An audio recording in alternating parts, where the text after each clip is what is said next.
Qo'qon shahrida qoidabuzar haydovchilarga nisbatan sud ishi sayyor sud majlisida ko'rib chiqilib, qonuniy choralar ko'rildi. Tafsilotlar muxbirimiz lavhasida.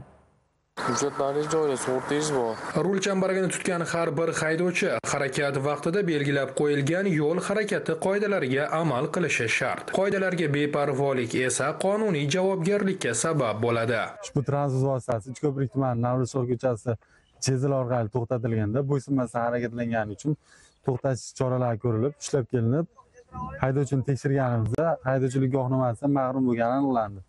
Transport vositasi vaqtincha saqlash uchun jarima tinchasiga qo'yildi. Ayrim haydovchilar faqatgina yo'l harakati qoidalarini buzsalar, ba'zilari qoidalarni buzganlari yetmaganidek, yo'l harakati xavfsizligi xodimining qonuniy talabiga ham bo'ysunmay qochib qolishadi. Qo'qon shahar Turkiston ko'chasida haydovchi yo'l harakati xavfsizligi xodimlarini to'xtash ishorasiga bo'ysunmasdan harakatlanib ketgan. Qo'qon shahrida jinoyat ishlari bo'yicha Qo'qon shahar sudi hamda yo'l harakati xavfsizligi bo'limi hamkorligida o'tkazilgan sayyor sud majlisida yo'l transport hodisasini sodir etgan yo'l patrul xizmati xodimining qonuniy talabiga bo'ysunmagan, spirtli ichimlik ta'sirida avtomobil boshqargan haydovchilarning sud ishlari jamoatchilik ishtirokida ko'rib chiqildi. To'xtaganingizda qancha masofa o'tib ketib qoldingiz?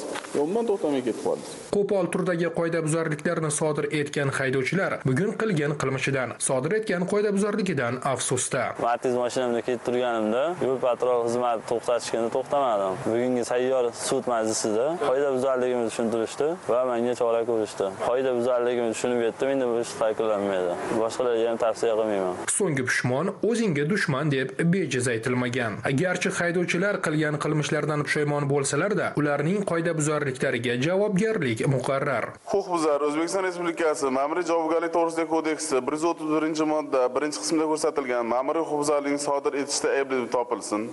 Huquqbuzarga O'zbekiston Respublikasi Ma'muriy javobgarlik to'g'risidagi kodeksi 131-modda 1-qismidan 1 yil 6 oy muddatga transport vositasini boshqarish huquqidan mahrum qilinib, bazaviy hisoblash miqdorining 25 baravari miqdorida 8.500.000 so'm jarima jazosi tayinlandi. O'ylaymizki, ushbu haydovchilarga qo'llanilgan qonuniy chora boshqa haydovchilarga saboq bo'ladi. Elyor Ahmedov, Zamon informatsion dasturi uchun.